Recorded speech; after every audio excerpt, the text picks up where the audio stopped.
Elhamdülillah, elhamdülillah, thumma elhamdülillah. İnnel hamdelellahi nahmeduhu ve nesta'inuhu ve nestağfiruh. Ve na'udhu billahi min şururi enfusina ve min seyyiati a'malina. Men yehdihillahu fela mudille leh ve men yudlil fela hadiye leh. Neşhedü en la ilahe illallah vahdehu la şerike leh. ونشهد أن سيدنا وسندنا ومولانا محمدا عبده وحبيبه ورسوله أما بعد فيا عباد الله اتقوا الله وأطيعوا إن الله مع الذين اتقوا والذين هم محسنون قال الله تعالى في محكم كتابه الكريم بسم الله الرحمن الرحيم إنما يريد الشيطان أن يوقع بينكم العداوة والبغضاء في الخمر والميسر ويصدكم عن ذكر الله وعن الصلاة فهل أنتم منتهون صدق الله العظيم. Saygılı ve muhterem dindaşlarım, doğru ve yanlışını, sevap ve günahını bizlerge öğretken yüce dinimizdir. Onun koygan kaideler etrafında dinimizin ruhuna nenin uygun, nenin de ters olganını bizler görebiliriz. Her bir Müslümanın boynun borcudur ki dinimizin temel kaidelerine ve ruhuna ters gelgen bütün işlerden uzak durmak. İnsanlarını yaxşılıkka davet etip yaramaylıktan toktatmaktır. Günah olgan işten uzak durmak nasıl farz ise bu günahka alıp bargan bütün yollardan da uzaklaşmak farzdır. Birinciden dinimiz rakı içmekni ve rakı içilgen meclislerde, yerlerde oturmakni haram kılar. Yüce Rabbimiz Kur'an-ı Kerim'de şöyle buyurar. Ey iman etkenler! İçki, kumar, tiklengen taşlar ve fal okları ancak şeytan işi birer pisliktir, kirliliktir. Onlardan uzak durunuz ki kurtuluşa erişirsiniz. Maide suresi 90. ayet. Bir hadiste de Peygamberimiz Muhammed sallallahu aleyhi ve sellem buyurar.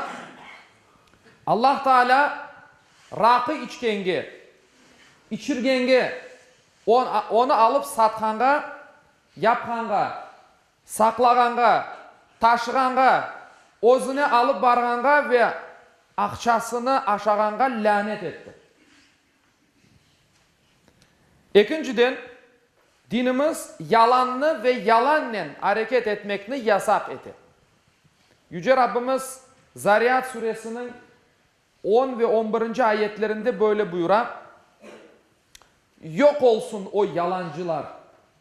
Onlar cahillikleri sebebinden ne yapkanlarını bilmeyler. De buyurar Yüce Allah Kur'an-ı Kerim'de. Üçüncüden dinimiz zinanı ve ona alıp ketken yollarını haram ete. Yani ecnebi kadın ve erkeklerinin şakalaşıp, külüşüp, oynamaları, hususan nikahsız alda yaşlarının gece yarısına kadar kezip eglenmeleri doğru değildir. Yanlıştır. Yüce Rabbimiz şöyle buyurdu. Zinaga yaklaşmanız. Çünkü o edepsizlik, terbiyesizlik ve yaramay bir yoldur. İsra suresi 32. ayet kerimesidir. Saygılı cemaatim, sayganımız bu ve başka günahlar yılbaşı gününe bağışlap yapılgan tedbirlerde görmek mümkündür. Halkara, milletler arası bir bayram sayılgan yılbaşı arifesinde umumi akışka kapılıp dini ve milli kıymetlerimizni ayak astına almayıp ve kim olganımızı unutmayıp İslam dini bizlerge eglenmekni, vaktini hoş geçirmekni yasaklamayır.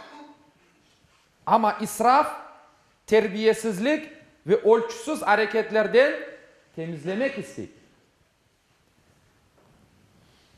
Cemiyetten kopmak ve içimizge kapanıp yaşamak ne kadar yanlış ise aram elal koz etmeden er sofraga oturmak ve zemanevi olmak, savrimenli olmak manaçığından ahlaktan tış hareket etmek de yanlıştır.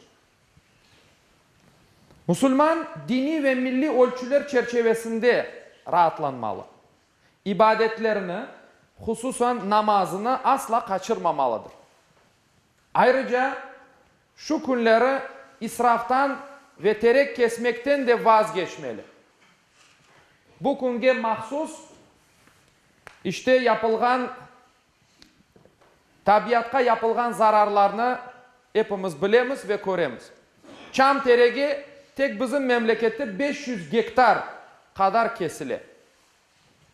Ve bu sayıdan 1.770.000 terek satılmayıp çöplükке atılar. Kalganları bayramdan 1-2 hafta son onlar da atılacak ve çürüyecektir. Yok olup bitecektir. Bu tabiatta verilgen büyük bir zarardır. Balıkçılarga bahşişlerini bizler vereceğiz. Masal kahramanları değil. Onlar ana babasına minnettar olmalıdır. Teşekkür etmelidir. Ve doğrusunu bilmek gerekli. İstek ve arzularını uydurma şahıslardan değil de her şeyge kadir olgan Allah'tan tilemege öğrenmeliler.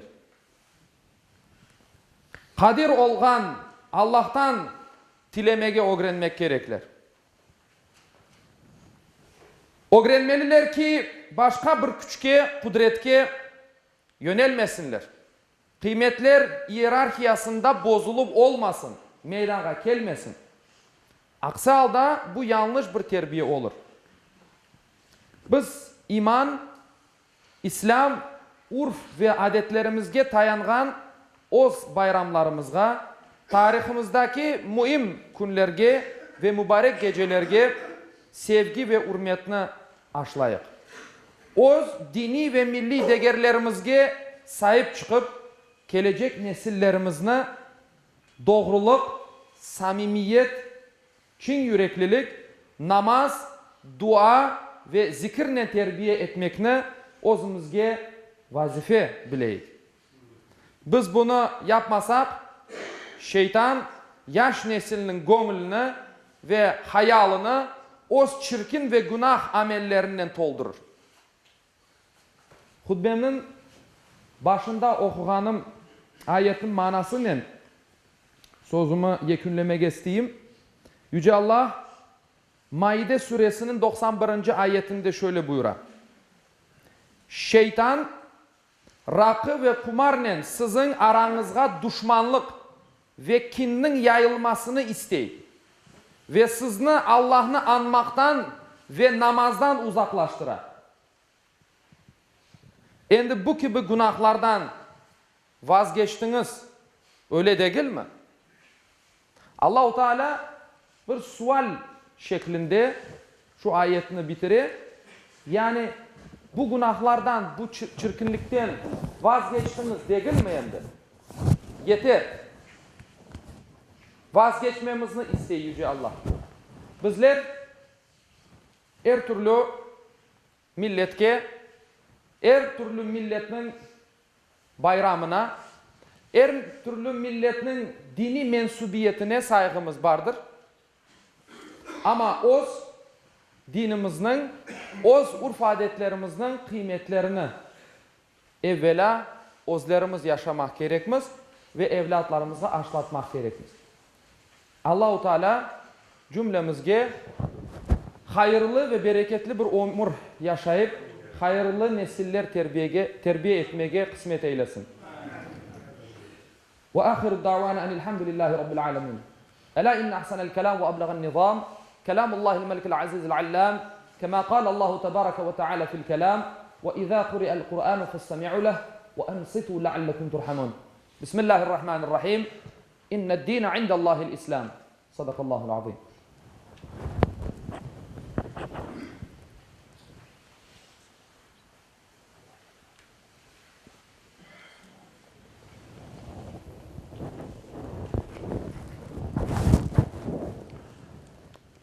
الحمد لله حمد الكاملين، والصلاة والسلام على رسولنا محمد وعلى آله وصحبه أجمعين، تعظيما لنبيه وتكريما لفخامة شان شرف صفيه.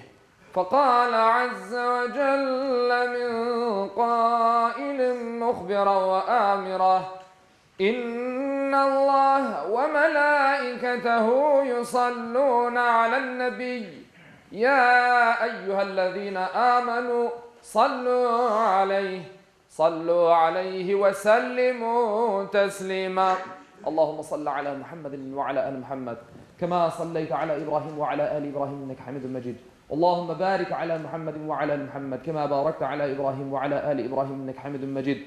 اللهم وارض عن الأربعة الخلفاء سيدنا أبي بكر وعمر وعثمان وعلي ذو الصدق والوفاء، وعن الأنصار والمهاجرين والتابعين إلى يوم الجزاء، وعن كافة المؤمنين والمؤمنات والمسلمين والمسلمات الأحياء منهم والأموات بفضلك ورحمتك إنك سميع قريب مجيب الدعوات.